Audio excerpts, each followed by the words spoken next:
6th class లోపల ఉండబడినటువంటి రెండవ unit అంటే మిశ్రమము లోపల ఉండబడినటువంటి పదార్థాలను వేరు చేయుట అనే టాపిక్లో కొన్ని అంశాల వరకు చూసాము. మిగిలినటువంటి అంశాలు వేరు చేసే పద్ధతులలో స్ఫటికీకరణము అనేది కూడా ఒక పద్ధతి అండి.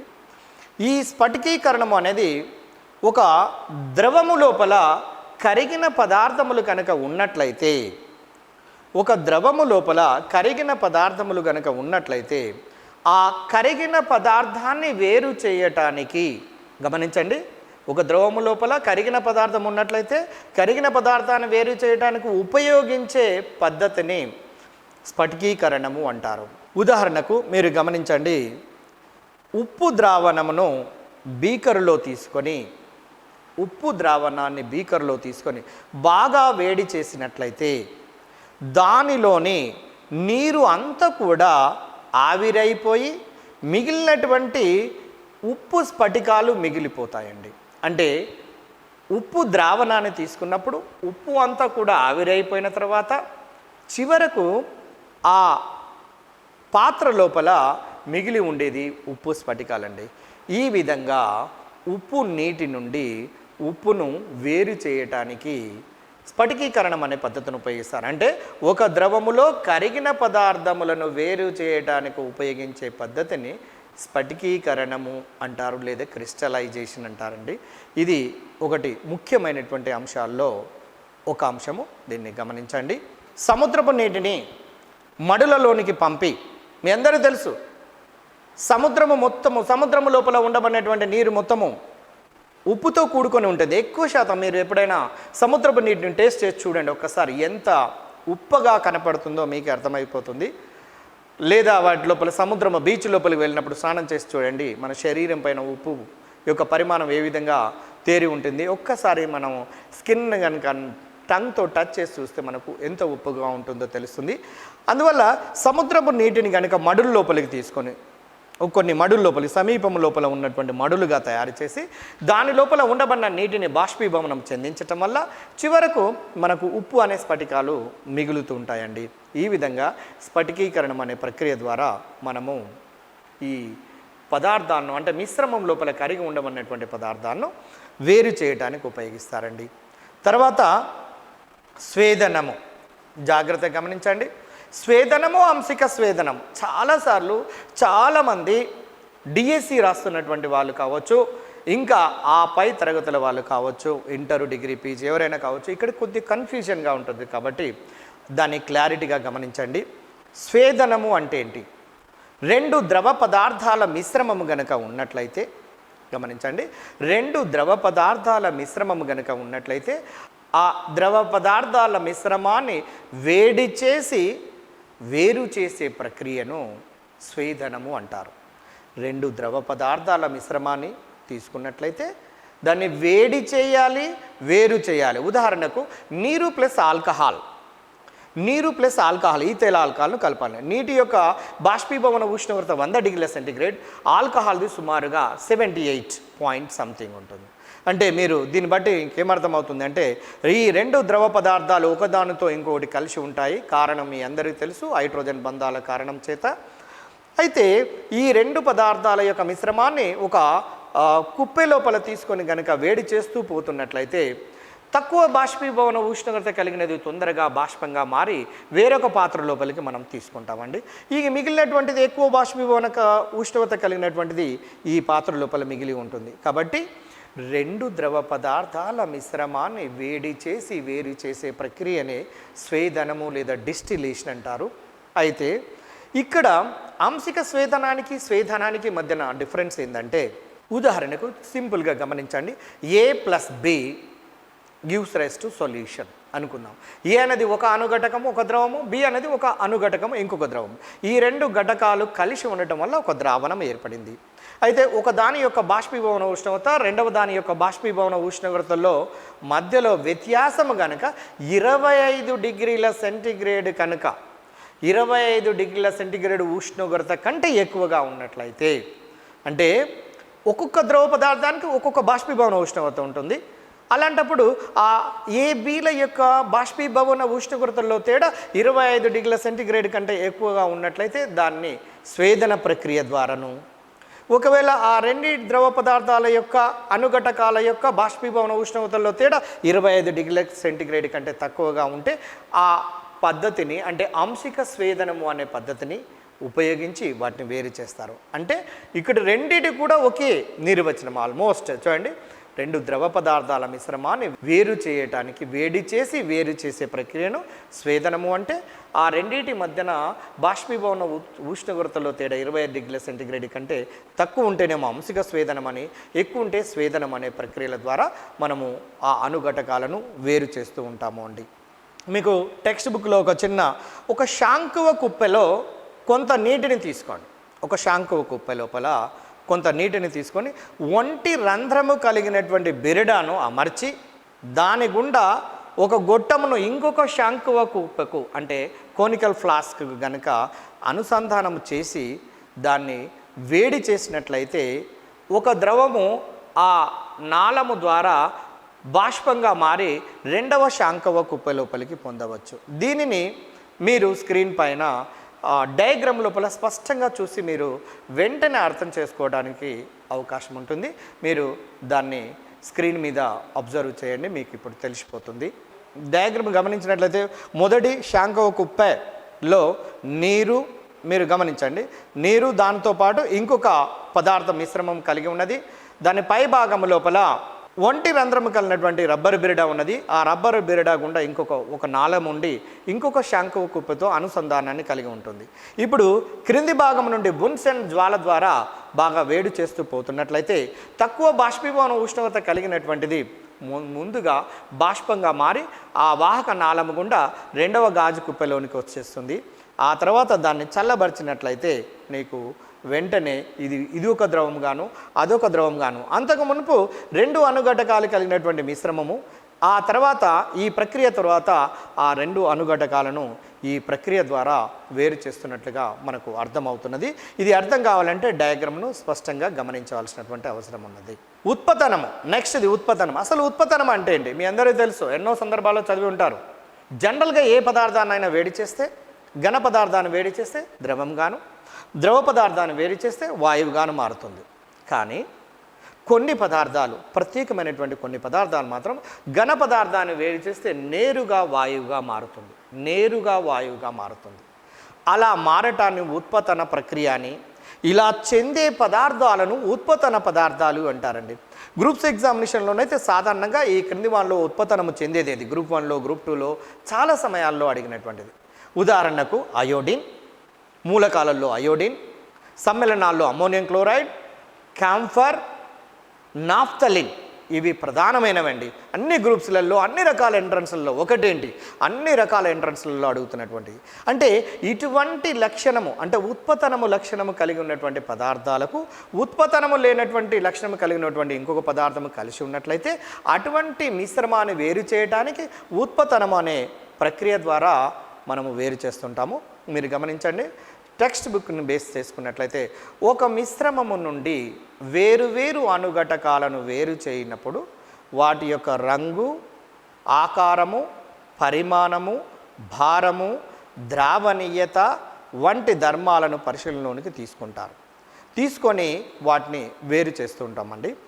ఉత్పతనము ప్రక్రియ కనుక తీసుకున్నట్లయితే ఒక మెత్తటి ఉప్పుకు కర్పూరాన్ని కలపండి. కర్పూరము అనేది క్యాంఫర్ అంటారు దీన్ని. కర్పూరం అనేది మనము టేబుల్ పైన ఉంచినట్లయితే ఘనస్థితి నుంచి నేరుగా వాయు స్థితికి మారుతుందండి. అంటే కర్పూరానికి ఉత్పతన లక్షణము కలిగి ఉన్నది. అటువంటి మెత్తని ఉప్పు కర్పూరంను కలిసి ఉన్నప్పుడు ఉత్పతనము అనే ప్రక్రియను మనము ఉపయోగించి ఈ కర్పూరాన్ని, ఉప్పును అనే మిశ్రమాన్ని వేరు చేస్తూ ఉంటాము. మీరు డయాగ్రామ్లో గమనించండి, కర్పూరము ఉప్పును కనుక కలిసి ఉన్నట్లయితే దాని కింది భాగం నుండి మీరు స్క్రీన్ పైన అబ్జర్వ్ చేయండి, దాని క్రింది భాగంలో బున్సెన్ జ్వాల సహాయంతో వేడి చేస్తున్నట్లయితే పై భాగంలో బోర్లించబడినటువంటి గరాటు, రివర్స్ లోపల బోర్లించబడినటువంటి గరాటు ఉంటుంది.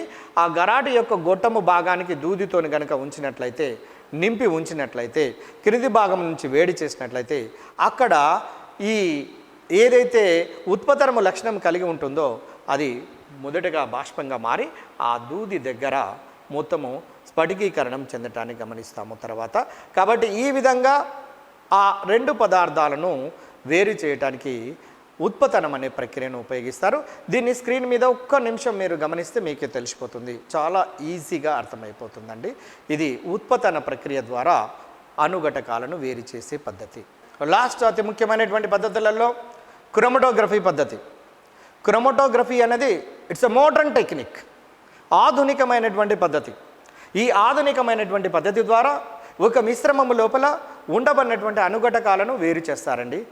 అయితే ముఖ్యంగా రంగులు కలిగినటువంటి మిశ్రమాన్ని వేరు చేయటం లోపల ఈ క్రోమటోగ్రఫీ అనే పద్ధతిని చాలా బాగా ఎక్కువగా ఉపయోగిస్తుంటాము. పిగమెంట్స్ను అంటే వర్ణకాలు ఉంటాయి, ఆ వర్ణకాలను వేరు చేయటంలో సూక్ష్మమైనటువంటి పరిమాణము లోపల ఏదైనా ఒక మిశ్రమాన్ని ఉన్నట్లయితే ఆ మిశ్రమము లోపల ఉండబడినటువంటి రంగులను లేదా అణుఘటకాలను వేరు చేయటానికి ఈ క్రోమటోగ్రఫీ అనే ఒక ఆధునికమైనటువంటి పద్ధతిని ఉపయోగిస్తారు. ఈ పద్ధతి లోపల ముఖ్యంగా అధిశోషణము అనే ఒక ప్రిన్సిపల్ ఉపయోగపడుతుందండి. అధిశోషణము అనే ప్రిన్సిపల్ మనకు ఉపయోగపడుతుంది. అదేవిధంగా మీరు పటంలో చూడండి, ఏదైనా ఒక శుద్ధ ముక్కకు గనక ఇంకును అంటించి దానిని ఒక ప్లేట్ లోపల మీరు స్క్రీన్ మీద అబ్జర్వ్ చేయండి. ప్లేట్ లోపల కొంత నీటిని తీసుకొని దాని లోపల నీటికి తాకుతున్నట్టుగా మీరు కనుక గమనించినట్లయితే దాని లోపల ఉండబడినటువంటి సిరా లోపల వివిధ రకాల రంగులు అన్నీ కూడా పైవైపు ప్రయాణం చేయటాన్ని గమనిస్తాము. అంటే సిరా లోపల అనేక రకమైనటువంటి రంగులు కలయిక వలన ఏర్పడినటువంటి మిశ్రమంగా మనం గమనించవచ్చు. ఇలాంటి రంగులను వేరు చేయడానికి ఈ క్రోమటోగ్రఫీ అనే పద్ధతిని ఉపయోగిస్తారు. ముఖ్యంగా వర్ణకాలను వేరు చేయటంలో అంటే పిగ్మెంట్స్ను వేరు చేయటం లోపల సిరా లోపల ఉండబడినటువంటి వివిధ రంగుల యొక్క మిశ్రమాన్ని వేరు చేయటానికి కూడా ఈ క్రోమటోగ్రఫీ అనే పద్ధతిని ఉపయోగిస్తున్నారండి. ఆకు రసమును తీసుకొని రంగులను పరిశీలించండి. దాని లోపల అనేక రంగులు ఉంటాయి. ఆ రంగులను మనం వేరు చేయాలంటే ఈ క్రోమటోగ్రఫీ పద్ధతిని ఉపయోగిస్తారు. అదేవిధంగా మిశ్రమం లోపల ఉండబడినటువంటి అణుఘటకాలను వేరు చేయుటకు ఒక పద్ధతి ఒకటే సరిపోదు, అనేక పద్ధతులను ఉపయోగించవలసినటువంటి అవసరం ఉంది.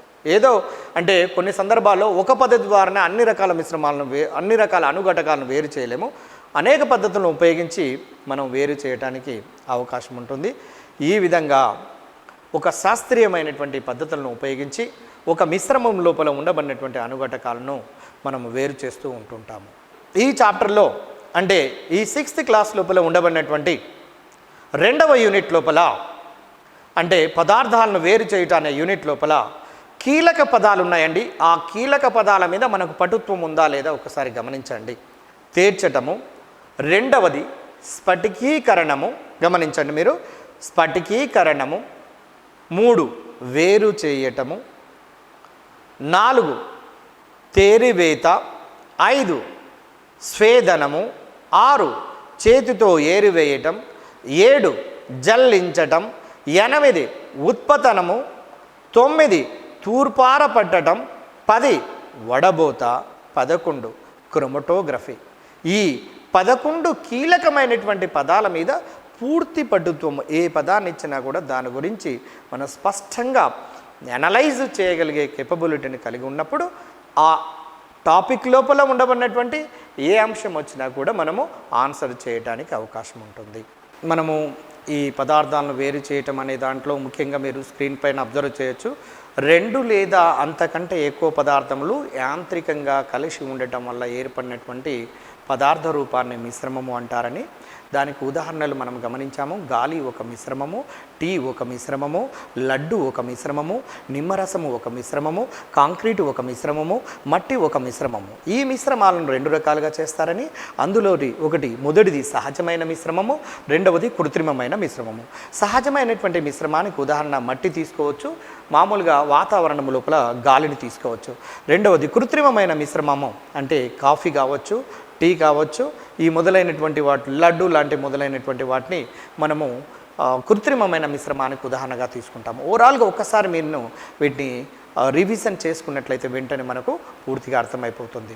ఇవన్నీ పద్ధతులు గమనించాము. చేతితో ఏరివేయటం, తూర్పారబట్టడం, తీర్చటం, తేరిన దాన్ని వంపటం, జల్లించటం, వడబోయటం, స్ఫటికీకరణము చెందించటం, స్వేదనము, అంశిక స్వేదనము, ఉత్పతనము, క్రోమటోగ్రఫీ ఇలాంటి పద్ధతులను ఉపయోగించి మనము ఎట్లా వేరు చేస్తారు, ఏ విధమైనటువంటి పద్ధతి ద్వారా ఏ విధంగా వేరు చేస్తారు, వేటిని వేరు చేస్తారు అనే అంశాలను మనము గమనించటం జరిగినది. మీకు తెలుసు, స్కూల్ అసిస్టెంట్లో భాగంగా 6th క్లాస్ నుండి ఉండబడినటువంటి మొదటి యూనిట్ చూడటం జరిగింది, 2వ యూనిట్ కూడా చూడటం జరిగింది. అందులో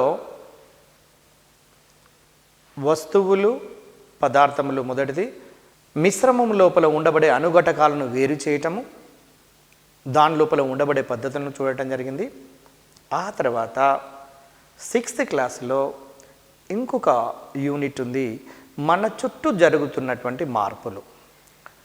మనము నివసిస్తూ ఉన్నాము ఈ భూమి మీద, అనేక రకాల మార్పులు జరుగుతున్నవి.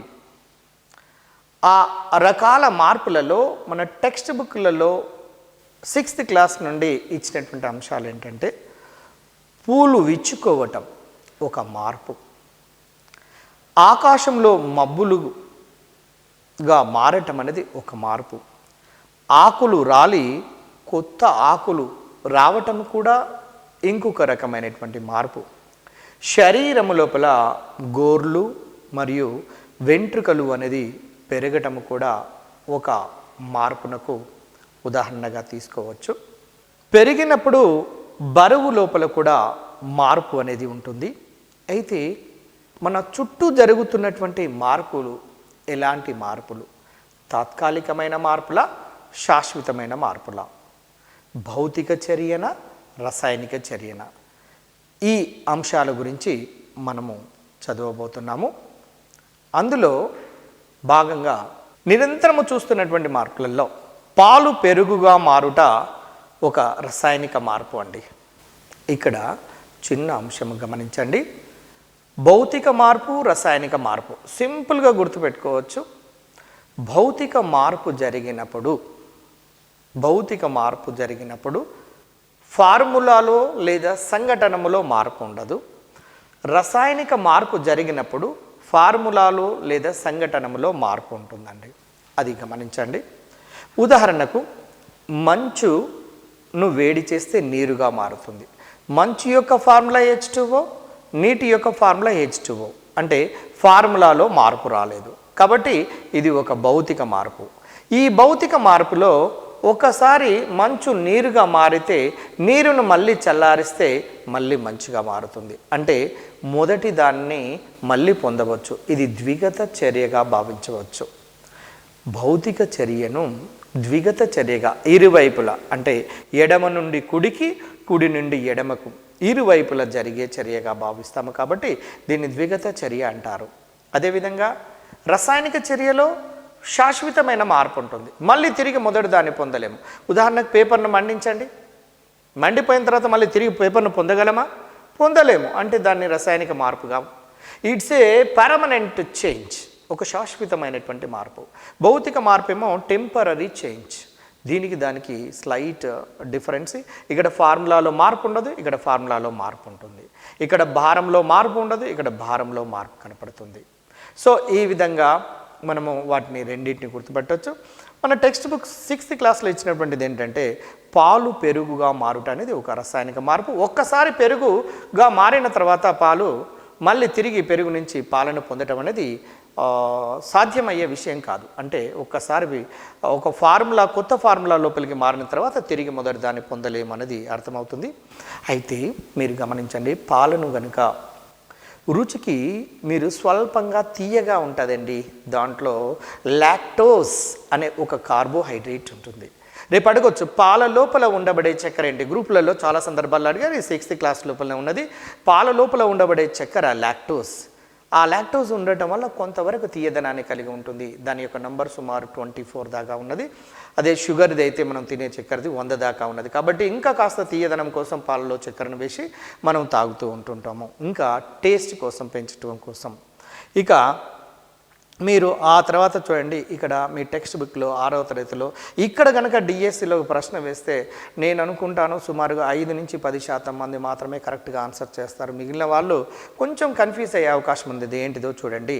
మీరు ఇక్కడ ఒక చిన్న యాక్టివిటీను మనం తీసుకొని చూసినట్లయితే పాల గురించి సంబంధించినటువంటి, అంటే పాలను ఒక పాత్ర లోపల తీసుకొని 3 పాత్రలలో తీసుకొని, ఆ 3 పాత్రల్లో మొదటి పాత్రలోనేమో చల్లటి పాలను తీసుకోండి, రెండవ పాత్రలోనేమో గోరువెచ్చని పాలను తీసుకోండి, రెండవ పాత్రలో గోరువెచ్చని పాలను తీసుకోండి, మూడవ పాత్రలోనేమో గోరువెచ్చని పాలను తీసుకోండి. చూడండి, ఈ పాత్రల మీద ప్రశ్న అడగటానికి అవకాశం ఉంటుంది. దయచేసి జాగ్రత్తగా వినండి. చల్లటి పాలు కలిగినటువంటి దానిలో కొంతకాలం నిల్వ ఉంచినట్లయితే ఆ చల్లటి పాలు అనేది పెరుగుగా మారటం లేదండి, పెరుగుగా మారటం లేదు. అదే గోరువెచ్చని పాలకు కొంచెం పెరుగును అంటే తోడుగా వేసి కొంతకాలము సుమారుగా 10 గంటల కాలం తర్వాత గనక గమనించినట్లయితే మీకు పాలు పెరుగుగా మారటాన్ని రెండవ పాత్రలో గమనించవచ్చు. మూడవ దాంట్లో వేడిగా ఉండబడిన పాలు తీసుకున్నప్పటికీ కూడా ఈ యాక్టివిటీ లోపల తోడు వేయకపోవటం వల్ల, దానికి కాస్త కొద్ది పరిమాణంలో తోడును కలపకపోవటం వల్ల అది పెరుగుగా మారలేదు. అంటే ఈ యాక్టివిటీలో మొదటి చివరి దానిలో పెరుగుగా మారలేదు, మధ్య దానిలో మాత్రమే పెరుగుగా మారింది. అంటే దాన్ని బట్టి మీకు ఏమర్థం అవుతుంది అంటే, పాలు పెరుగుగా మారాలంటే మొదటగా గోరువెచ్చగా ఉండాలి, సుమారుగా దాన్ని కదపకుండా 10 గంటల కాలం వరకు నిలువ ఉంచాలి, కదపకుండా 10 గంటల కాలం నిలువ ఉంచాలి. దానికి తోడు వేయటము అనేది ఉన్నప్పుడు మాత్రమే, ఈ 3 అంశాలతో కూడి ఉన్నప్పుడు మాత్రమే పాలు పెరుగుగా మారుతున్నది. కాబట్టి ఇది ఒక శాశ్వతమైనటువంటి మార్పు. ఇక్కడ శాశ్వతమైన మార్పు జరిగినప్పుడు మీకు తెలుసు, రసాయనిక ఫార్ములా లోపల మార్పు వచ్చేస్తుంది. అంటే పాలు పెరుగుగా మారినప్పుడు పెరుగు మళ్ళీ తిరిగి పాలలాగా మారటానికి అవకాశం లేదు. అయితే మీరు గమనించండి, స్క్రీన్ పైన పాత్ర లోపల ఉండబడిన మట్టాన్ని గనక చూసినట్లయితే, పాల యొక్క మట్టాన్ని పెరుగు యొక్క మట్టాన్ని కనుక చూస్తే మార్పు ఉండదు. బరువు లోపల కూడా 1 కేజీ పాలను తీసుకుంటే 1 కేజీ పెరుగుగా మారుతుంది. అంటే బరువు లోపల కూడా మార్పు అనేది కనిపించటం లేదు. స్థితిని కనుక గమనిస్తే పాలు పూర్తిగా ద్రవస్థితి లోపల ఉండబడినటువంటివి, కానీ పెరుగుగా మారిన తర్వాత ద్రవము ఘనముల యొక్క మధ్యస్థ స్థితి కనపడుతుంటుందండి. మీరు ఒకసారి ఆ పెరుగు గడ్డగా ఉండబడిన పెరుగును చూసినట్లయితే మీకు తెలిసిపోతుంది.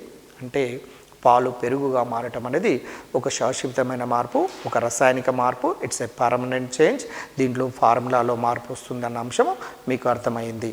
ఈ పాత్ర 1, పాత్ర 2, పాత్ర 3. పాత్ర 1లో పాలు చల్లనివిగా ఉన్నవి, తోడు ఉన్నది, చల్లటి పాలు ఉన్నవి, తోడు ఉన్నది, కానీ పెరుగుగా మారలేదు. రెండో పాత్ర 2లో స్క్రీన్ పైన మీరు గమనించి చూడండి, పాలు గోరువెచ్చనిగా ఉన్నది, కానీ తోడు ఉన్నది, దీంట్లో పెరుగుగా మారింది. పాత్ర 3లో వేడిగా ఉండబడినటువంటి పాలు ఉన్నవి, దానికి తోడు వేయలేదు, కాబట్టి దీంట్లో కూడా మనకు పెరుగుగా మారినటువంటి సందర్భము కనపడలేదు. కాబట్టి ఈ పాత్రలను బేస్ చేసుకొని ఎక్కడైనా క్వశ్చన్ వేయడానికి అవకాశం ఉంటుంది. కాబట్టి జాగ్రత్తగా గమనించండి. అంటే పాలు పెరుగుగా మారటానికి గోరువెచ్చని పాలు కొంతకాలం నిల్వ ఉంచటం, దానికి తోడు వేయటం అనేది ఈ 3 అంశాలు ఉన్నప్పుడు మాత్రమే సాధ్యమవుతుంది. 3 పాత్రలను ఇచ్చి ఆ 3 పాత్రలలో ఏ పాత్ర లోపల పాలు పెరుగుగా మారినది అంటే రెండవ పాత్ర లోపల పాలు పెరుగుగా మారినది అనే అంశము మనం గుర్తించవలసినటువంటి అవసరం ఉన్నది. దీన్ని బట్టి చూడండి, పాలు పెరుగుగా మారాలంటే గోరు వెచ్చగా ఉండాలి, మానవ ప్రమేయమైనటువంటి మార్పు మాత్రమే ఇది. మనం వేస్తేనే మాత్రమే తోడుపడుతుంది, తోడు అయిన తర్వాత మాత్రమే పాలు పెరుగుగా మారుతున్నాయి. కాబట్టి ఇది మానవ ప్రమేయమైనటువంటి మార్పు. పాలకు తోడు వేయటం, కదపకుండా దానిపై మూతను ఉంచినట్లయితే మాత్రమే పాలు పెరుగుగా మారుతుంది. ఇది ఒక శాశ్వతమైనటువంటి మార్పు. పెరుగును కవ్వంతో చిలకబడినప్పుడు పెరుగు నుండి వెన్న వేరవుతుంది. ఇది కూడా ఒక శాశ్వతమైనటువంటి మార్పునకు ఉదాహరణగా తీసుకోవచ్చును. పాలలో ఇప్పుడే మనం చదువుకున్నాము, లాక్టోస్ అనే కార్బోహైడ్రేట్ చక్కెర ఉంటుంది. అందులో మార్పు చూడండి, స్వల్ప పరిమాణం లోపల తీయదనం ఉంటుంది. తీయదనం లోపల కనుక మీరు గమనిస్తే స్వల్ప పరిమాణంలో మనం ఇప్పుడే చెప్పుకున్నాము. పాలకు తోడు వేసినప్పుడు ఒక రకమైన లాక్టోబాసిల్లస్, గమనించండి, లాక్టోబాసిల్లస్ అనే బ్యాక్టీరియా వృద్ధి చెంది పాలు పెరుగుగా మార్చటంలో ఉపయోగపడుతుంది. రేపు అడగొచ్చు, డిఎస్సి లేదా టీఆర్టీ లోపల పాలు పెరుగుగా మారటం లోపల ఉపయోగపడుతున్నటువంటి బ్యాక్టీరియా పేరు, 4 రకాల బ్యాక్టీరియా పేర్లు ఇవ్వచ్చు. అందులో సరి అయిన సమాధానము లాక్టోబాసిల్లస్. చూడండి, లాక్టో అంటే పాల లోపల ఉండబడేది లాక్టోస్, దాని ద్వారా లాక్టో అనేది గుర్తుపెట్టుకోవచ్చు. బాసిల్లస్ని కలిపినట్లయితే లాక్టోబాసిల్లస్ అనే బ్యాక్టీరియా వలన పాలు పెరుగుగా మారుతున్నది. తర్వాత ఇక్కడ కోయగులేషన్ అనే ఒక అంశము చాలా ముఖ్యమైనదండి. కోయగులేషన్ అంటే డైరీ పరిశ్రమలు భారీ ఎత్తున పాల నుంచి పెరుగు తయారు చేయటాన్ని కోయగులేషన్ అంటారు. గమనించండి, డైరీ పరిశ్రమలు భారీ ఎత్తున పాల నుంచి పెరుగుగా తయారు చేయటాన్ని కోయాగులేషన్ అంటారు. ఈ కోయాగులేషన్ ద్వారా తయారైనటువంటి పెరుగును ఎక్కువ మందికి పంచడానికి అవకాశం ఉంటుంది. ఋతువులలో మార్పు, ఋతువులలో మార్పు అనేది కూడా ఒక మార్పునకు ఉదాహరణే. వర్షాకాలము, చలికాలము, ఎండాకాలాలు వరుసగా మారుతూ ఉంటాయండి. ఋతువులలో మార్పు జరిగినప్పుడు వర్షాకాలము, చలికాలము, ఎండాకాలము వరుసగా మారుతూ ఉంటాయి. తర్వాత ఋతువులలో మార్పు జరిగినప్పుడు పగటి రాత్రి సమయాల్లో మార్పు కూడా వస్తూ ఉంటుంది. ఇక్కడ ఈ పాయింట్ గమనించండి, ఋతువులలో మార్పు జరిగినప్పుడు పగటి రాత్రి సమయాలలో మార్పు వస్తుంది. ప్రతి పాయింట్ చాలా ముఖ్యమైనదండి డిఎస్సి పాయింట్ ఆఫ్ వ్యూలో, కాబట్టి చాలా కేర్ఫుల్గా అబ్జర్వ్ చేయండి. చలికాలంలోనైతే ఇలాంటి మార్పులు వచ్చినప్పుడు సహజంగా మనము ధరించే దుస్తులలో కూడా మార్పు వచ్చేస్తుంది. చలికాలంలోనైతే చూడండి ఉన్ని దుస్తులను ధరిస్తూ ఉంటాము. అదే ఎండాకాలంలోనైతే నూలు దుస్తులను ధరిస్తూ ఉంటాము. నూలు దుస్తులను ధరించినట్లయితే చల్లగా, హాయిగా, ప్రశాంతంగా ఉంటుంది. అందువల్ల ఎండాకాలం లోపల నూలు దుస్తులు ధరించడానికి మనము బాగా ఇష్టపడతాము. అంటే ఇలాంటి మార్పులు, కాలముల్లో మార్పులు జరిగినప్పుడు, ఋతువులలో మార్పులు జరిగి తర్వాత వర్షాకాలము, చలికాలం, ఎండాకాలంలో మారుతూ ఉండటం వల్ల మనం ధరించే దుస్తులలో కావచ్చు, మనం తీసుకుంటున్న ఆహారంలో కావచ్చు, అనేక రకాల మార్పులు చెందుతూ ఉంటున్నవి. అయితే ఇక్కడ ఒక ముఖ్యమైనటువంటి పాయింట్ ఏంటంటే చలికాలంలో రాత్రి సమయం ఎక్కువగా ఉంటుందండి పగటి సమయంతో పోల్చినట్లయితే. రేపు అడగొచ్చు, బిట్ అడగకూడదు అనేది లేదు. ఇక్కడ చలికాలంలో రాత్రి సమయము ఎక్కువగా ఉంటున్నది. అదే వేసవి కాలంలోనైతే పగటి సమయము ఎక్కువగా ఉంటుందండి. చలికాలంలోనైతే రాత్రి సమయము ఎక్కువగా ఉంటే వేసవి కాలంలో పగటి సమయము ఎక్కువగా ఉంటుంది. ఈ విధంగా మనం గుర్తుపెట్టుకోవడానికి అవకాశం ఉంటుంది. ఇందులో చాలా ముఖ్యమైనటువంటి బిట్టు, డిసెంబర్ 1వ తారీఖు అత్యంత పొడవైనటువంటి రోజు. గుర్తుపెట్టుకోండి, చాలా ముఖ్యమైన బిట్ ఇది. డిసెంబర్ 1వ తారీఖును కనుక తీసుకున్నట్లయితే అత్యంత పొడవైనటువంటి రోజు. అన్నింటికంటే పొడవైన పగటి సమయం ఉండేది మే 31, మే 31 నాడు ఉంటుంది. దీని సమయము 13 గంటల 5 నిమిషాల వరకు ఉంటుందండి. 13 గంటల 5 నిమిషాలు. జనరల్గా పగలు రాత్రులు సమానంగా ఉన్నప్పటికీ మే నెలలో 31 నాడు మాత్రము పగలు సమయం ఎక్కువగా ఉంటుంది. ఆ సమయము 13 గంటల 5 నిమిషాల వరకు ఉంటుందండి. ఇది చాలా ముఖ్యమైనటువంటి బిట్టు, అడగటానికి అవకాశం ఉన్నది, గుర్తుంచుకోవచ్చు. భూమి తన అక్షము చుట్టూ తిరగటం వలన, గమనించండి, భూమి తన అక్షము చుట్టూ తిరగటం వలన వాతావరణంలో మార్పులు లేదా ఋతువులు అనేవి ఏర్పడుతూ ఉంటున్నవి. భూమి తన అక్షము గుండా తాను తిరగటం వల్ల ఋతువులు లేదా ఈ వాతావరణం లోపల మార్పులు అనేవి జరుగుతూ ఉన్నాయండి. డిసెంబర్ మే నెలలతో పోల్చి చూసినట్లయితే, డిసెంబర్ మే నెలతో పోల్చి చూసినట్లయితే డిసెంబర్ నెలలో పగటి సమయము తక్కువగా ఉంటుంది, మే నెలలో పగటి సమయము ఎక్కువగా ఉంటుంది అని మీకు అర్థమైంది. ఎందుకంటే దీనికంటే ముందు పాయింట్ మనం గమనించాము, దీన్ని వేసవి కాలములో మే నెలలో పగటి సమయము ఎక్కువ, అదే చలికాలము లోపల డిసెంబర్ నెలలో పగటి సమయము తక్కువగా ఉంటుందండి. ఇది గుర్తుంచుకోవాల్సినటువంటి అంశాలు. చలికాలంలో గాలి చల్లదనము అనేది ఒక తాత్కాలికమైనటువంటి మార్పు. చూడండి, చలికాలము లోపల వచ్చే గాలి చల్లదనము అనేది ఒక తాత్కాలికమైనటువంటి మార్పు. ఉడికినటువంటి గుడ్డు, మీరు కోడిగుడ్డును తీసుకొని ఉడకబెట్టండి. ఉడకబెట్టిన తర్వాత పైనుంచి కిందికి వేయండి. పైన పెంకు పగిలిపోయి లోపట్ల ఉండబడినటువంటి పదార్థము ఘనస్థితికి చేరుకొని ఉంటుంది. అంటే ఒకసారి ఉడకబెట్టిన తర్వాత తిరిగి మొదటి రూపాన్ని పొందాలంటే కోడిగుడ్డును పొందలేము. కాబట్టి ఉడకబెట్టినటువంటి కోడిగుడ్డు అనేది ఒక శాశ్వతమైనటువంటి మార్పునకు ఉదాహరణగా మనం తీసుకోవచ్చును. ప్రతి మార్పుకు ఒక కారణం ఉంటుంది. కారణము లేకుండా మార్పు అనేది జరగదు.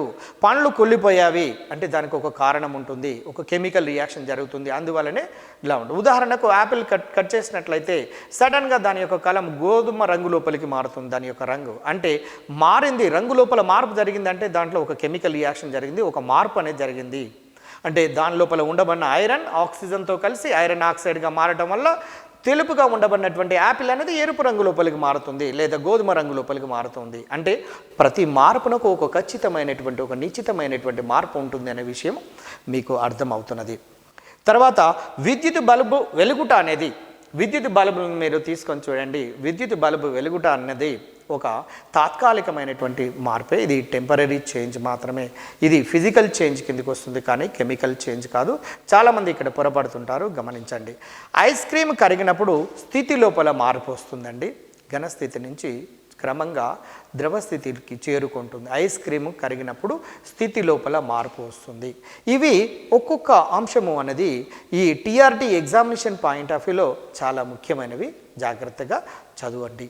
ఋతువులలో మార్పులు వస్తే ఏమేమి సూచికలు జరుగుతుంటాయి, ఎలాంటి మార్పులు జరుగుతుంటాయి? ధరించే దుస్తులలో మార్పు జరుగుతుంది. ఋతువులలో మార్పు వచ్చినప్పుడు గాలి చల్లదనములో మార్పు ఉంటుంది, తీసుకునే ఆహారంలో మార్పు ఉంటుంది.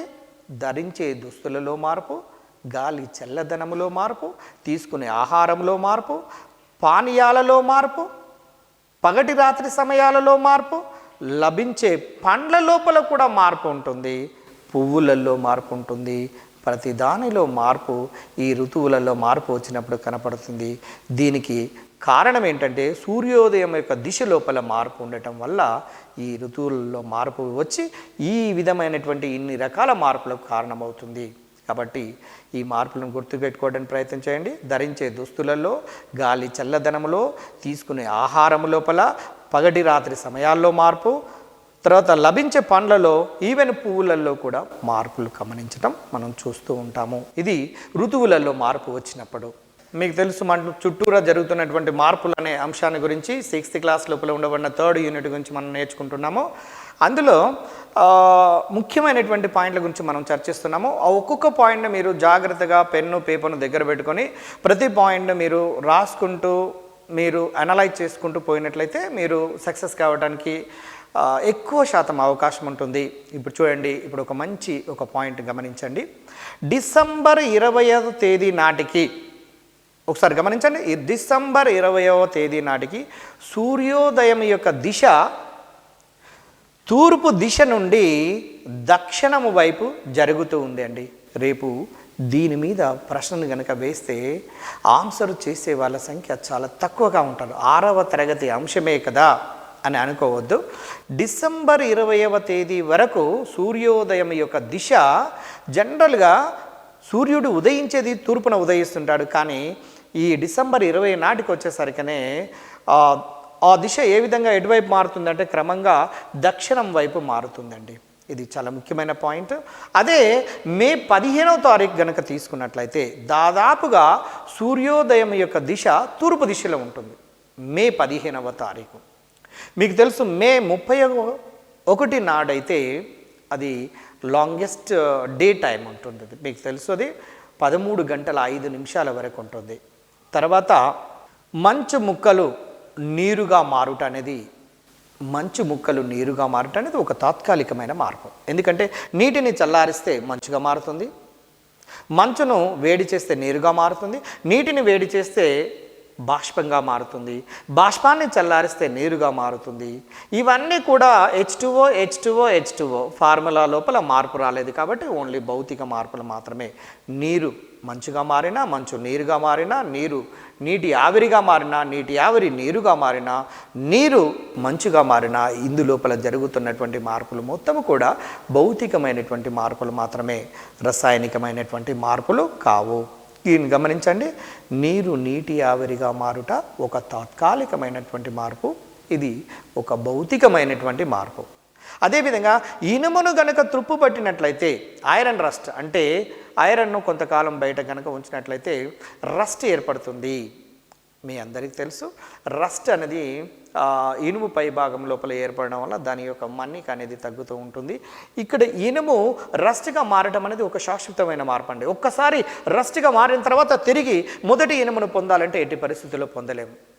కారణం అంటే ఇది ఒక కెమికల్ రియాక్షన్, ఇది ఒక రసాయనిక చర్య, ఇది ఒక శాశ్వతమైనటువంటి మార్పు. ఒక్కసారి మారిన తర్వాత తిరిగి ఎట్టి పరిస్థితుల్లో మొదటి రూపాన్ని పొందలేకపోయినట్లయితే దాన్ని శాశ్వతమైన చర్య, పర్మనెంట్ రియాక్షన్గా మనము, పర్మనెంట్ చేంజ్గా మనము భావించవచ్చు.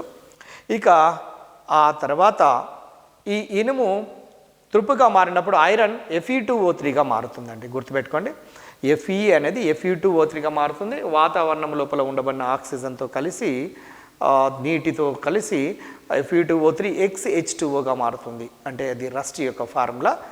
ఇది ఆ మాత్రం మనకు ఇది కొంచెం టచ్ ఉన్నట్లయితే మనకు కొంత బెనిఫిట్ పొందే అవకాశం ఉంటుంది. మొక్కలలో పెరుగుదల అనేది ఒక శాశ్వతమైన మార్పు. ఒక్కసారి మొక్క పెరిగిన తర్వాత తిరిగి మళ్ళీ పొట్టి మొక్కగా మార్చాలంటే ఇది మనము సాధ్యమయ్యే విషయం కాదు. ఇది శాశ్వతమైన మార్పు కాబట్టి అది ఒక రసాయనిక మార్పుగా మనం తీసుకోవచ్చు. అన్నము వండటము కూడా ఒక రసాయనిక మార్పే, ఒక శాశ్వతమైన మార్పే.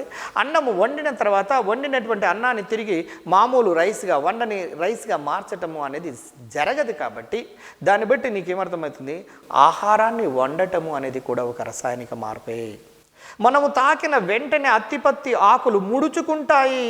మీరు అత్తిపత్తి చెట్టు దగ్గర పోయి ఒకసారి తాకి చూడండి, దన్నంటే ముడుచుకుంటాయి. అది ముడుచుకొని తీసిన తర్వాత మామూలు స్థితికి వచ్చేస్తుంది. అంటే అది ఒక తాత్కాలికమైనటువంటి మార్పు మాత్రమే. మీరు పట్టికను గమనించి చూడండి. నెంబర్ 1 ఫస్ట్ మొదటి దాన్ని మీరు చూడండి. పెరుగు పులవటము అనేది నెమ్మదైనటువంటి మార్పు. మార్పులు 2 రకాలండి. నెమ్మదైన మార్పు, వేగనైన మార్పు. అంటే చేంజెస్ 2 రకాలుగా, నెమ్మదిగా జరగవచ్చు, వేగంగా జరగవచ్చు ఈ మార్పులు. మొదటి దానికి పెరుగు పులవటం, పుల్లగా మారాలంటే కొంతకాలం, సుమారుగా 10-12 గంటల కాలం అవసరం అవుతుంది. తర్వాత వేగవంతమైన మార్పు, మంచు నీరుగా మారటం అనేది వేగంగా మారుతుందండి. నెక్స్ట్ మొక్కలలో పెరుగుదల. ఈరోజు ఇంత సైజు లోపల ఉండబడిన మొక్క తెల్లారి ఇంత సైజు లోపల కావాలంటే కాదు. అంటే నెమ్మదిగా పెరుగుతూ వస్తున్నది కాబట్టి నెమ్మదిగా జరిగే మార్పునకు ఉదాహరణగా తీసుకోవచ్చు. అదే అత్తిపత్తి మొక్క లోపల టచ్ చేసినట్టయితే వెంటనే ముడుచుకుపోతుంది కాబట్టి అది వేగవంతమైనటువంటి మార్పు, మళ్ళీ సహజమైన స్థితికి వచ్చేస్తుంది. ఆ తర్వాత ఇనుము తుప్పు పట్టాలంటే కనీసం కొన్ని నెలల కాలం కావాలి. నెలల కాలం అవుతేనే నెమ్మదిగా జరిగే మార్పు. అంటే rusting of iron is a very slow process. చాలా చాలా నెమ్మదిగా జరుగుతున్నటువంటి ప్రాసెస్. అన్నము వండటము అనేది కొంతవరకు వేగవంతమైనటువంటి ప్రక్రియగా మనం తీసుకోవచ్చు. రేపు అడగవచ్చు, ఈ క్రింది వానిలో వేగవంతమైన మార్పు ఏది, ఈ క్రింది వానిలో వేగవంతము కాని మార్పు ఏది, లేదా నెమ్మదైనటువంటి మార్పు ఏది, లేదా ఇనుము అనేది తుప్పు పట్టుట అన్నది ఎటువంటి మార్పునకు ఉదాహరణగా తీసుకోవచ్చు? నెమ్మదైన మార్పా లేదా వేగవంతమైనటువంటి మార్పా? అంటే నెమ్మదైనటువంటి మార్పుగా మనం తీసుకుంటాము. ఇనుము తుప్పు పట్టుట ఒక రసాయనిక మార్పు అనేది మనకు తెలుసు. అయితే అన్నం వండటం కూడా ఒక రసాయనిక మార్పే, కానీ మార్పుల్లో జరగటానికి తీసుకున్నటువంటి సమయాన్ని బట్టి వేగవంతమైన మార్పు మరియు నెమ్మదిగా జరిగే మార్పులుగా మనము తీసుకోవటం జరిగినది, వర్గీకరించడంగా జరిగినది. మన టెక్స్ట్ బుక్ లోపల ఇచ్చినటువంటి ఒక కృత్యం లోపల, పట్టిక లోపల ఇలా ఇచ్చారు. ఏమని ఇచ్చారు అంటే, నెంబర్ 1 సహజమైనటువంటి మార్పు, మానవ ప్రమేయం వల్ల కలిగే మార్పులు. మార్పులు మళ్ళీ 2 రకాలు. అక్కడేమో వేగవంతము, నెమ్మదిగా. సహజంగా జరిగే మార్పు, మానవుల ప్రమేయంతో జరిగే మార్పు. నెంబర్ 1 పెరుగు పుల్లగా మారటం అనేది, పెరుగును అక్కడ ఉంచితే ఆటోమేటిక్గా అది పుల్లగా మారుతుంది. మనం ఏం చేయవలసిన అక్కర్లేదు, మానవ ప్రమేయం అక్కర్లేదు. కాబట్టి సహజమైన మార్పు. మంచు నీరుగా మారటము అనేది మంచు నీరుగా మారటం అనేది మానవ ప్రమేయంతో జరుగుతున్నటువంటి మార్పు. ఇనుము తుప్పు పట్టడం అనేది అక్కడ టేబుల్ పైన ఆడ పడేసేయండి, ఇనుమును కొంతకాలం నిల్వ ఉంచండి, ఆటోమేటిక్గా అది కొంత సమయం తర్వాత అది తనంతట తానే రస్ట్గా మారుతూ ఉంటుంది. కాబట్టి మనం ఎవరం ఏ ప్రమేయం లేకుండా జరుగుతుంది. కాబట్టి ఇది ఒక సహజమైనటువంటి మార్పు కిందకి మనం తీసుకుంటాము. అదేవిధంగా విద్యుత్ బల్బును ఆన్ చేయటం ఆఫ్ చేయటం అనేది ఇది మానవ ప్రమేయంతో జరిగే మార్పు. మనం ఆన్ ఆఫ్ స్విచ్ను యూజ్ చేస్తున్నాము కాబట్టి ఇది మానవుల ప్రమేయంతో జరిగే మార్పు. మొక్కలలో పెరుగుదల అనేది దానంతట అదే జరుగుతున్నది, దానంతట అదే మొక్కలలో పెరుగుదల జరుగుతుంది. అది ఒక సహజమైనటువంటి మార్పు. కానీ అత్తిపత్తి మొక్క లోపల గనక మీరు ఎప్పుడైనా చూడండి, మీరు రియల్ లైఫ్ లోపల కూడా ఒకసారి గమనించి చూడండి, అత్తిపత్తి మొక్క గనక ఎక్కడైనా కనపడితే ఒకసారి తాగి చూడండి, దన్నంటే ముడుచుకుపోతుంది, తర్వాత సహజ స్థితికి వచ్చేస్తుంది. అంటే దాన్ని బట్టి మానవ ప్రమేయము ఉన్నప్పుడు మాత్రమే జరుగుతుంది, ఆ మార్పు లేకున్నట్లయితే జరగదు. అదేవిధంగా పట్టిక నంబర్ 3 లోపల మీరు గమనించవచ్చు తాత్కాలికమైన మార్పు, శాశ్వతమైన మార్పులు. అంటే టెంపరీ చేంజ్, పర్మనెంట్ చేంజ్. మనం ఇంతవరకు చదువుకున్నాము. మంచు నీరుగా మారుట తాత్కాలికమైన మార్పు, పాలు పెరుగుగా మారుట అనేది ఒక శాశ్వతమైన మార్పు అండి. మంచు నీరుగా మారటం అనేది తాత్కాలికం. ఎందుకంటే నీరు మంచుగా మారచ్చు, మంచు నీరుగా మారచ్చు, ఇట్నుంచి అటు అట్నుంచి ఇటు రెండు వైపులా జరగడానికి ఛాన్స్ ఉన్నట్లయితే అది ఒక భౌతికమైన మార్పు మాత్రమే, అది టెంపరీ చేంజ్ మాత్రమే. అదే ఒకవేళ పాలు పెరుగుగా మారిన తర్వాత పెరుగు ఎట్టి పరిస్థితుల్లో పాలుగా మారట్లేదు కాబట్టి ఇది శాశ్వతమైనటువంటి మార్పు. తర్వాత తాత్కాలికమైన మార్పులో అత్తిపత్తి మొక్క లోపల టచ్ అయినప్పుడు జరిగే మార్పు తాత్కాలికమైంది. ఇనుము తుప్పు పట్టుట అనేది శాశ్వతమైన మార్పు అండి. అట్లనే ఋతువులలో మార్పు జరగటం అనేది తాత్కాలికమైనటువంటి మార్పు. అట్లనే శాశ్వతమైనటువంటి మార్పునకు ఉదాహరణగా మొక్కలలో పెరుగుదల అనేది శాశ్వతమైనటువంటి మార్పునకు ఉదాహరణ. కాబట్టి టెక్స్ట్ బుక్ లోపల ఉండబడినటువంటి తాత్కాలిక మార్పులేంటి, శాశ్వత మార్పులేంటి? ఎందుకంటే టెక్స్ట్ బుక్ నుంచి మాత్రమే యాజ్ ఇట్ ఈస్గా పాయింట్లను తీసుకొని అర్థం చేసుకున్నటువంటి క్యాండిడేట్స్ మాత్రమే చేసే విధంగా పేపర్ను సెట్ చేయడం జరుగుతున్నది. ఎందుకంటే పోటీ తీవ్రత ఎక్కువగా ఉంటుంది కాబట్టి దాన్ని మీరు గమనించవలసినటువంటి అవసరం ఉన్నదండి. మన చుట్టూ జరుగుతున్నటువంటి మార్పుల విషయంలో చెట్ల ఆకుల రంగులలో మార్పు రావటం సహజమైనటువంటివి. చెట్ల ఆకుల రంగులలో మార్పు రావడం, ఫస్ట్ గ్రీనరీగా ఉండబడినవి వేసవి కాలానికి వచ్చేసరికి దాని యొక్క కలర్ చేంజ్ అయిపోతుంది, మీరు గమనించవచ్చు. పెరుగు స్థితిలో మార్పు ఉంటుంది, పెరుగు యొక్క స్థితి లోపల కూడా మార్పు పాల నుంచి పెరుగుగా మారినప్పుడు స్థితి లోపల మార్పు కనపడుతుందండి. పెరుగు యొక్క రుచి పులుపుగా ఉంటుంది, గమనించండి, పెరుగు యొక్క రుచి పులుపుగా ఉంటుంది. అదే పాల యొక్క రుచి కాస్త తీయగా ఉంటుంది. దానికి కారణము లాక్టోస్ అనే విషయం మీరు గమనించే ఉన్నారు. లాక్టోస్ అనేది ఒక చక్కెర, ఇది ఒక మోనోసాకరైడ్. చూడండి, ఇక్కడ లాక్టోస్ అనే చక్కెర ఉండటం వల్ల ఆ పాలు అనేది కొంతవరకు తీయదనాన్ని కలిగి ఉంటున్నట్టుగా మనము గమనించాము. ఇందులోపల మన చుట్టూ జరిగే మార్పులలో ఉండబడినటువంటి ముఖ్య అంశాలలో మీరు పెరుగు రుచికి పులుపుగా ఉంటుందని, పాలు రుచికి తీయగా ఉంటాయని, వేసవిలో ధరించే దుస్తులు సాధారణంగా ఏ దుస్తులు ధరిస్తామో మనం గతంలో డిస్కస్ చేయటం జరిగింది, నూలు దుస్తులను ధరిస్తాము. అదే ఉన్ని దుస్తులు అయితే చలికాలంలో ధరిస్తాము అనే విషయం మీ అందరికీ తెలిసినటువంటిదే. చలికాలంలో వీటిని తాగటానికి ఇష్టపడతాము. వేటిని తాగటానికి ఇష్టపడతారు చెప్పండి? జనరల్గా వేటిని తాగుతాము? టీ లాంటి వేడిగా ఉండబడినటువంటి టీ లాంటి లేదా కాఫీ లాంటివి ఎక్కువ తాగటానికి ఇష్టపడతాము. ఎందుకంటే మార్పు అనేది వాతావరణంలో చల్లగా ఉన్నది కాబట్టి శరీరం లోపల వేడిగా ఉండటం కోసం వేడిగా ఉన్న టీ కానీ, వేడిగా ఉన్న పాలు కానీ, వేడిగా ఉన్న కాఫీ లాంటి వాటిని మనం తాగుతూ ఉంటామండి. తర్వాత ఋతువులలో మార్పు, సూర్యోదయం దిశల లోపల మార్పు కూడా మనము గమనిస్తూ ఉంటుంటాము. సహజమైన మార్పునకు ఇనుము తుప్పు పట్టుట అనేది మీకు తెలిసినటువంటిది. మనము ఇనుమును తుప్పు పట్టమని ఎవరం అడగట్లేము, దానంతటా అదే వాతావరణం లోపల ఉండబడిన అనుఘటకాలతో రసాయనిక చర్యల లోపల పాల్గొని ఐరన్ ఆక్సైడ్గా మారటం వల్ల, ఫెరిక్ ఆక్సైడ్గా మారటం వల్ల అది ఒక రసాయనిక చర్యను జరుపుకుంటుంది. తర్వాత సహజమైనటువంటి మార్పునకు ఒక ఉదాహరణగా మనం తీసుకోవచ్చండి ఇనుము తుప్పు పట్టుట అనేది. సాంద్రీకరణము అనగా ఒక పదార్థము వాయు స్థితి నుంచి ద్రవ స్థితికి చేరటం అండి. వాయు స్థితి లోపల ఉండబడినటువంటి అణువుల దూరము చాలా దూరంగా ఉంటుంది. కానీ సాంద్రీకరణం చెందినప్పుడు అణువులు దగ్గరగా చేరటం వల్ల వాయు స్థితి లోపల నుంచి ఆ పదార్థము ద్రవస్థితికి చేరుతుంది. ఇంకా దగ్గర కనుక చేర్చినట్లయితే అణువుల మధ్య దూరము తగ్గి అణు ఆకర్షణ బలాలు పెరిగి ఘనస్థితికి మారటం అనేది జరుగుతూ ఉంటుంది. అప్పుడు 2 రకాల మార్పులు జరుగుతాయని మీ అందరికీ తెలుసు. ఒకటి ఉష్ణోగ్రత విషయంలో, 2 పీడనము యొక్క విషయం లోపల. దాన్ని ఆధారంగా చేసుకొని ఎన్నో సందర్భాల్లో డిఎస్సీలలో ప్రశ్నలు అడుగుతున్నారు. దాన్ని గమనించండి. తర్వాత ఇక్కడ మనము గతం లోపల వచ్చినటువంటి టాపిక్ లోపల ఉండబడినటువంటి అంశమే స్ఫటికీకరణము. ఒక పదార్థము ద్రవస్థితి నుండి ఘనస్థితికి చేరటాన్ని స్ఫటికీకరణం అంటారండి. ఒక పదార్థము ద్రవస్థితి నుంచి ఘనస్థితికి చేరినట్లయితే దాన్ని స్ఫటికీకరణము అంటారు. ఉష్ణోగ్రత పెరిగిన కొలది, మీరు చూడండి, ఇది ఒక ముఖ్యమైనటువంటి పాయింట్ డిఎస్సిలో, చాలా జాగ్రత్తగా గమనించండి. ఉష్ణోగ్రత పెరిగిన కొలది పీడనము అనేది తగ్గుతూ ఉంటుంది సహజమైనటువంటి వాతావరణం లోపల. మీకు తెలుసు, ఉష్ణోగ్రత పెరిగినప్పుడు అణువుల మధ్య దూరము పెరుగుతూ ఉంటుంది, అంటే సాంద్రత తగ్గుతూ ఉంటుంది. అణువులు అనేవి పాత్ర గోడలపై కలుగజేసే పీడనము కూడా తగ్గుతూ ఉంటుంది. తర్వాత పాలు తోడు వేసినప్పుడు గమనించండి, పాలు తోడు వేసినప్పుడు అందులో పెరిగేవి ఏంటివయ్యా అంటే బ్యాక్టీరియా పెరుగుతుందండి. పాలు తోడు వేసినప్పుడు దాంట్లో పెరిగేవి బ్యాక్టీరియా లాంటివి పెరుగుతున్నవి. ఋతువులు ఏర్పడటానికి కారణమేంటి? గమనించండి, ఋతువులు ఏర్పడుటకు కారణమేంటి? ఒక మంచి ప్రశ్న అండి.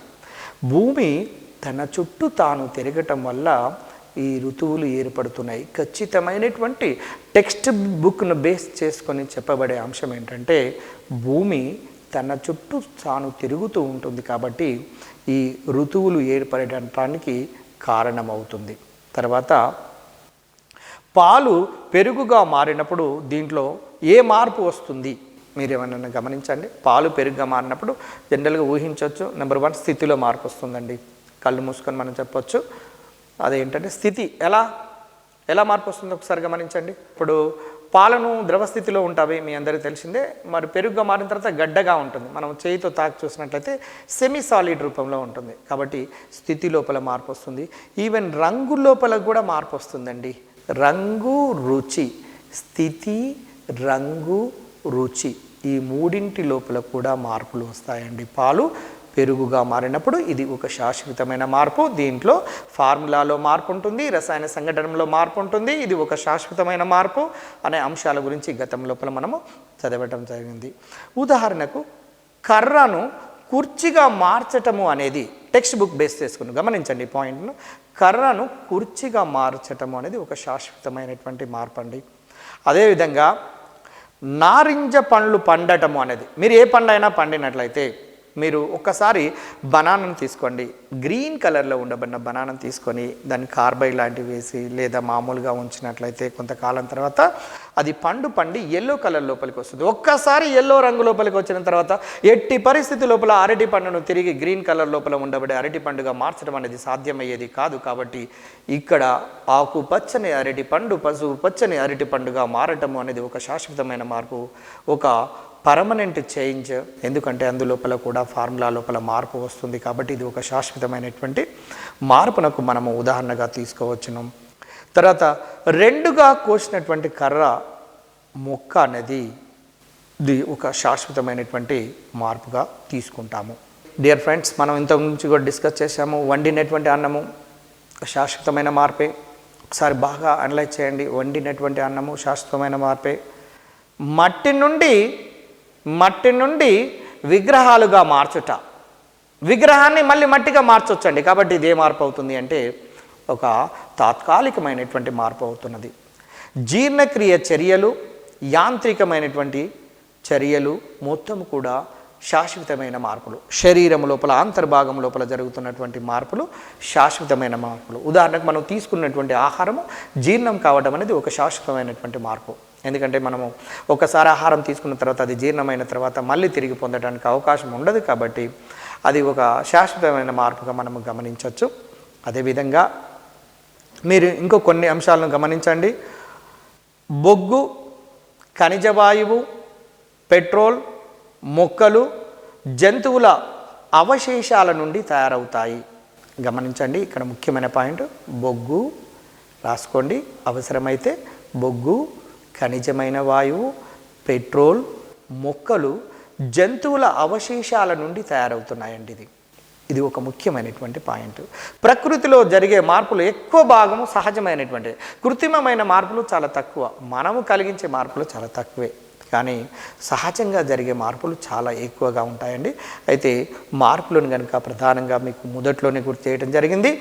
2 రకాల మార్పులు, ఒకటి భౌతిక మార్పు, రెండవది రసాయనిక మార్పు. దీన్ని బేస్ చేసుకుని గ్రూప్ 1లో కానీ గ్రూప్ 2 కానీ ఈవెన్ సివిల్స్ ప్రిలిమ్స్ లాంటి ఎగ్జామినేషన్లో చాలా సందర్భాల్లో చాలా రకాల ప్రశ్నలు, ఈ క్రింది వానిలో భౌతిక మార్పు ఏది, ఈ క్రింది వానిలో రసాయనిక మార్పు ఏది, ఈ క్రింది వానిలో భౌతిక మార్పు కానిది ఏది, ఈ క్రింది వానిలో రసాయనిక మార్పు ఏది, ఈ క్రింది వానిలో రసాయనిక మార్పు కానిది ఏది, అలాంటి ప్రశ్నలకు కొల్లలుగా ఎన్నో వందల సార్లుగా అడగటం జరిగినది. కాబట్టి ఈ భౌతిక రసాయనిక చర్యల మీద ఏ కాంపిటేటివ్ ఎగ్జామినేషన్ చదివినా కూడా తప్పకుండా ఖచ్చితమైనటువంటి అనాలిసిస్ మనకు కాంపిటేటివ్ ఎగ్జామినేషన్ రాస్తున్నటువంటి వ్యక్తికి కనుక ఉన్నట్లయితే అతి సులభంగా దాని నుంచి వచ్చినటువంటి ఏ క్వశ్చన్ అయినా క్రాక్ చేయడానికి అవకాశం ఉంటుంది.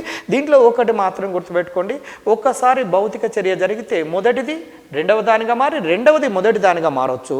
రసాయనిక చర్య జరిగినప్పుడు మొదటిది రెండవ దానిగా మారిన తర్వాత ఇక రెండవది అంటే వచ్చినటువంటి క్రియాజన్య పదార్థము మొదటి పదార్థంగా పొందలేము, అది శాశ్వతమైనటువంటి మార్పు అనే విషయాన్ని గుర్తుపెట్టుకున్నట్లయితే సింపుల్గా సిగరెట్ను తాగటం ఐసీఎస్సీ సిలబస్లో ఇచ్చాడండి. ఇది ఏ మార్పు అంటే సింపుల్గా చెప్పొచ్చు, అంటే ఒక రసాయనిక బీడీని తాగటం ఏ మార్పు అంటే రసాయనిక మార్పు. ఎందుకంటే ఒక్కసారి బీడీని కాల్చిన తర్వాత, సిగరెట్ను కాల్చిన తర్వాత, పేపర్ను కాల్చిన తర్వాత, వుడ్డును కాల్చిన తర్వాత, క్లాత్ను కాల్చిన తర్వాత తిరిగి మొదటి దాన్ని పొందలేనటువంటి ఏ పదార్థమైనా కూడా ఒక శాస్త్రమైన మార్పే. కాబట్టి ఆ విధంగా కనుక ఆలోచించినట్లయితే కిరణజన్య సమయోక్రియ కూడా ఒక రసాయనిక మార్పునకు ఉదాహరణ అండి. ఒక్కసారి కిరణజన్య సమయోక్రియ జరిగినప్పుడు ఫార్ములాలో మార్పు వస్తుంది. CO2+H2Oలన్నీ కూడా గ్లూకోజ్ అంటే కార్బోహైడ్రేట్గా మారుతూ ఉంటుంటాయి. కాబట్టి అది కూడా కిరణజన్య సమయక్రియ అనేది ఒక శాశ్వతమైనటువంటి మార్పు. ఇది ఒక రసాయనిక చర్యగా మనం భావించవచ్చు. కారణం ఏంటంటే there will be change in chemical composition, therefore that is a permanent change, ఒక శాశ్వతమైనటువంటి మార్పు అని మనము గుర్తుపడటానికి అవకాశం ఉంటుంది. ఈ భౌతిక రసాయనిక మార్పులకు మన టెక్స్ట్ బుక్ లోపల ఇవ్వబడినటువంటి ఏ మార్పులు, దీని కింద ఏ ఎగ్జాంపుల్ ఇచ్చాడు, రసాయనిక మార్పు కింద ఏ ఎగ్జాంపుల్ ఇచ్చినావు అనేది గుర్తుపెట్టుకోవడం అనేది చాలా ముఖ్యమైనటువంటి పని. బయట ఉండబడినటువంటి వాటికంటే సబ్జెక్ట్ను అనలైజ్ చేసుకుంటూ అర్థం చేసుకుంటూ టెక్స్ట్ బుక్ లోపల ఉండబడిన ప్రతి ఎగ్జాంపుల్ను మనము ఖచ్చితంగా మన మెమరీ లోపల ఉంచుకోవాల్సినటువంటి అవసరం ఉన్నది. కాబట్టి మీరు వాటిని ఎగ్జాంపుల్స్ను మీ స్క్రీన్ ద్వారా మీరు గమనించి చూడవచ్చు. కొత్త పదార్థములు ఏర్పడినటువంటి తాత్కాలికమైన మార్పును భౌతికమైన మార్పు అంటారు. నీరు నీటి ఆవిరిగా మారటం. అదే రసాయనిక మార్పు అంటే కొత్త పదార్థములు ఏర్పడే మార్పు శాశ్వతమైనటువంటి మార్పు. ఇక్కడ మైండ్ మ్యాపింగ్ను ఒకసారి గమనించి చూడండి. మీరు దీంట్లో మార్పులకు ఉదాహరణ కనుక చూసినట్లయితే రాత్రి ఏర్పడటం, సూర్యోదయం ఏర్పడటం, రంగులు వెలిసిపోవటం అనేది, చెట్ల యొక్క పెరుగుదల అనేది, వర్షాకాలము రావటం అనేది, పదార్థాలు కుళ్ళిపోవటం అనేది, నెక్స్ట్ ఆకులు రాలిపోవటం అనేది, ఇనుము త్రుప్పు పట్టుట అనేది, పాలు పెరుగుగా మారటం అనేది, ఇవి సాధారణమైనటువంటి మార్పులుగా మనం తీసుకోవచ్చు. ఈ మార్పులను మనం ఇన్ జనరల్గా గమనిస్తూ ఉంటుంటాము. ఈ మార్పులన్నీ కూడా మన టెక్స్ట్ బుక్ లోపల ఇవ్వబడినటువంటి అంశాలే. ఇప్పుడున్నది అసలు సిసలైనటువంటి పాయింట్స్ మన టెక్స్ట్ బుక్లో ఉన్నది. భౌతిక మార్పు, రసాయనిక మార్పు అండి. భౌతిక మార్పు ద్విగతము, రసాయనిక మార్పు అద్విగతము. ఇది ఇరువైపులా జరుగుతుంది. భౌతిక మార్పు ఇది ఒకవైపు జరుగుతుంది. ఇది తాత్కాలికమైన మార్పు, ఇది శాశ్వతమైన మార్పు. రసాయనిక సంఘటనలో మార్పు ఉండదు భౌతిక మార్పులో, దీంట్లో రసాయనిక సంఘటనలో మార్పు ఉంటుంది. దాని ఉదాహరణ నీరు నీటి ఆవిరిగా మారినప్పుడు చూడండి, H2O అంటే ఇక్కడ మనకు ఫార్ములాలో మార్పు రాలేదు కాబట్టి నీకు ఏమర్థమవుతుంది అంటే భౌతికమైన మార్పు. అదే రెండవ దాని కింద తీసుకోండి, లైమ్ స్టోన్ CaCO3 కాల్షియం కార్బోనేట్ని కనుక వేడి చేసినట్లయితే కాల్షియం ఆక్సైడ్ కార్బన్ డైఆక్సైడ్గా మారుతున్నది. అంటే క్రియాజనకాలలో ఉండబడిన ఫార్ములా, క్రియాజన్యాల లోపల ఉండబడినటువంటి ఫార్ములాలు రెండు వేరువేరుగా ఉన్నాయి కాబట్టి ఇది ఒక రసాయనిక మార్పు అని మనం గుర్తుపట్టవచ్చు. అదేవిధంగా దీంట్లో కొత్త పదార్థం అనేది ఏర్పడదండి. భౌతిక మార్పు లోపల దీంట్లో కొత్త పదార్థాలు అనేవి ఏర్పడుతూ ఉంటుంటాయి. ఈ భౌతిక రసాయనిక మార్పులకు ఉదాహరణలు మనం స్పష్టంగా టెక్స్ట్ బుక్లో ఇచ్చినటువంటి అన్ని వరుస క్రమం లోపల మీకు చూపించడం జరుగుతున్నది. మీరు పెన్ను పేపర్ను దగ్గరలో ఉంచుకొని ఒక్కొక్కటిగా గమనిస్తూ రండి, అర్థం చేసుకుంటూ రాసుకుంటూ వెళ్ళిపోండి. ఇప్పుడు మైనము కరగటము అనేది ఒక భౌతికమైన మార్పు అండి. మైనము కరుగుట. రసాయనిక మార్పునకు ఉదాహరణ కాగితాన్ని కాల్చటము. అదే పలుచని అల్యూమినియం రేకులుగా మార్చటం అనేది, అల్యూమినియం రేకులను పలుచగా మార్చటం లోపల భౌతికమైన మార్పు ఉంది కానీ రసాయనికమైన మార్పు లేదు. కర్ర కనుక కాల్చినట్లయితే మళ్ళీ తిరిగి పొందలేము కాబట్టి రసాయనికమైన మార్పు. కర్రను ముక్కలుగా చేయటము ఇక్కడ భౌతికమైన మార్పు అయితే, టపాకాయలను కాల్చినట్లయితే అది కొత్త పదార్థంగా మారుతుంది కాబట్టి ఇది రసాయనిక మార్పు. ఉచ్ఛ్వాస నిశ్వాసములు ఒక భౌతికమైన మార్పు. జాగ్రత్తగా గమనించండి, దీని మీద కన్ఫ్యూజ్ అయ్యే అవకాశం ఉంటుంది. ఉచ్ఛ్వాస నిశ్వాసములు మనం తీసుకునేటువంటి శ్వాసలు ఒక భౌతిక మార్పునకు ఉదాహరణ అయితే, దానికి దీని కింద చూడండి, వంకాయను ముక్కలుగా కోసి నీటిలో వేసినట్లయితే రసాయనిక మార్పు జరుగుతుందండి. ఎందుకంటే దాని యొక్క కలర్ లోపల మార్పు వచ్చేస్తుంది. నీటి ఆవిరిగా మారుట ఒక భౌతిక మార్పు. పానును నమిలినట్లయితే కలర్స్గా మీరు చూడండి, లాలాజలం లోపల వివిధ రకాల కలర్స్ అంటే రెడ్ కలర్గా మారుతుంది. అది మళ్ళీ తిరిగి మామూలుగా మారదు కాబట్టి పాను నమలటం అనేది ఒక రసాయనికమైనటువంటి మార్పునకు ఉదాహరణగా తీసుకోవచ్చు. ఆ తర్వాత మంచు గడ్డ కట్టడం అనేది ఒక భౌతికమైన మార్పు. గమనించండి, మంచు గడ్డ కట్టడము అనేది ఒక భౌతికమైనటువంటి మార్పు. నెక్స్ట్ గుడ్డును అంటే కోడిగుడ్డును ఉడకబెట్టినట్లయితే గుడ్డుగా మారిన తర్వాత ఒక రకంగా సాలిడ్ రూపంగా మారుతున్నది కాబట్టి అది తిరిగి మళ్ళీ వెనుకకు రాదు కాబట్టి ఒక రసాయనికమైన మార్పు. నెయ్యి గడ్డ కట్టుట, చలికాలంలో నెయ్యి గడ్డ కడుతుందండి. అందరికీ తెలుసు, మన ఇళ్ళ లోపల నెయ్యిని కనుక ఒక పరికరాల్లో దేంట్లో అయినా కంటైనర్లో ఉంచినట్లయితే అది గడ్డ కడుతూ ఉంటుంది. ఇది గడ్డ కట్టడం అనేది ఒక భౌతికమైన మార్పు. అదేవిధంగా ఇడ్లీ పిండి తయారు చేయటం అనేది పులుస్తూ ఉన్నదండి. ఇక్కడ పులవటం అనేది జరుగుతున్నది కాబట్టి ఇట్స్ ఏ కెమికల్ రియాక్షన్. ఇది ఒక రకమైనటువంటి రసాయనిక చర్య అనేది మనకు అర్థమవుతున్నది. కొబ్బరి నూనె గడ్డ కట్టడం అనేది కూడా ఒక భౌతికమైన మార్పు అనే విషయం మనం గమనించాము. కాయలు పండటము అనేది ఒక రసాయనికమైన మార్పు. మీకు తెలుసు, బంగారు ఆభరణాలను కరిగించటం అనేది ఒక భౌతికమైన మార్పు. సిరపులను తాగినట్లయితే జరిగే ఒక మార్పు ఏంటంటే రసాయనికమైన మార్పు. టీ తయారీ కూడా ఒక భౌతికమైనటువంటి మార్పు, ఎందుకంటే ద్రావణము కాబట్టి. చిచ్చుబుడ్డిని కాల్చినట్లయితే మీరు చిచ్చుబుడ్డిని కాల్స్తే ఒక రసాయనిక మార్పు. నొప్పులకు ఉపయోగించే లేపనాలను కనుక ఉపయోగించినట్లయితే అక్కడ జరిగేది ఓన్లీ భౌతికమైన మార్పు మాత్రమే. నెక్స్ట్ మొక్కలు పెరగటం అనేది ఒక రసాయనికమైన మార్పు. కాగితాన్ని చించటం అనేది ఒక భౌతికమైన మార్పు. భూచక్రము కాకరవత్తులను కాల్చినట్లయితే ఒక రసాయనిక మార్పు. వేసవిలో చర్మం యొక్క రంగు మారటము అనేది ఒక భౌతికమైనటువంటి మార్పు. అదేవిధంగా ఒక ఆమ్లము క్షారంతో చర్యనొందటము అనేది ఒక రసాయనికమైనటువంటి మార్పు అనేది మనకు అర్థమవుతున్నది. ఈ విధంగా భౌతిక రసాయనిక మార్పులను, ప్రధానమైనటువంటి మార్పులను మీ టెక్స్ట్ బుక్ లోపల ఇవ్వబడినటువంటి వాటిని మనము చూడటం జరిగినది. ఇంకా కొన్ని అంశాలను గమనించినట్లయితే జింక్ ఆక్సైడ్ను వేడి చేసినారనుకోండి, ZnO రంగులలో మాత్రమే మార్పు వస్తుంది కాబట్టి భౌతికమైన మార్పు. మెగ్నీషియం తీగను మంజించండి, బూడిదగా మారుతుంది కాబట్టి ఇది రసాయనిక మార్పు. స్ఫటికీకరణం చెందించటం అనేది ఒక భౌతికమైన మార్పు. వాతావరణము కాలుష్యము చెందటం అనేది ఒక రసాయనికమైన మార్పు. ఏ ద్రావణమైనా సరే, ద్రావణాలు ఏర్పడ్డ ప్రతి ద్రావణం కూడా ఒక భౌతిక మార్పును మాత్రమే. యాపిల్ని కట్ చేస్తే వచ్చే మార్పు ఉంటుంది కదా, ఎప్పుడైతే యాపిల్ని కట్ చేస్తావో దాంట్లో గోధుమ రంగు లోపలికి మారుతుంది లేదా రెడ్ కలర్ లోపలికి మారుతుంది, అది ఒక శాశ్వతమైన మార్పు లేదా రసాయనిక మార్పు. ఇక పారాన్లో జరిగే మార్పు, పారాణిలో జరిగే మార్పు. ఇది జాగ్రత్త గుర్తుపెట్టుకోండి. అందరూ రసాయన మార్పు అనుకుంటుంటారు, కానీ రంగులో మాత్రమే మార్పులు జరుగుతుంటాయి. కాబట్టి ఇది భౌతికమైన మార్పు మాత్రమే. అన్నము అరగటం లేదా జీర్ణం కావటం అనేది ఒక రసాయనిక మార్పు. అద్దము పగులుట అనేది ఒక భౌతికమైన మార్పు. గుర్తుపెట్టుకోండి, అద్దము పగులుట ఒక భౌతికమైన మార్పు. కిరణజన్య సంయోగ క్రియ అనేది మాత్రం ఒక రసాయనికమైనటువంటి మార్పు. ఫినాప్థలిన్ సూచిక యొక్క రంగు గులాబీ రంగు లోపలికి మారటం అనేది ఒక భౌతికమైనటువంటి మార్పు. ఈ విధంగా భౌతిక రసాయనిక మార్పులను మనము గమనించవలసినటువంటి అవసరం ఉన్నది. మిగిలినటువంటి పద్ధతులను తర్వాత క్లాసులో చూస్తాము.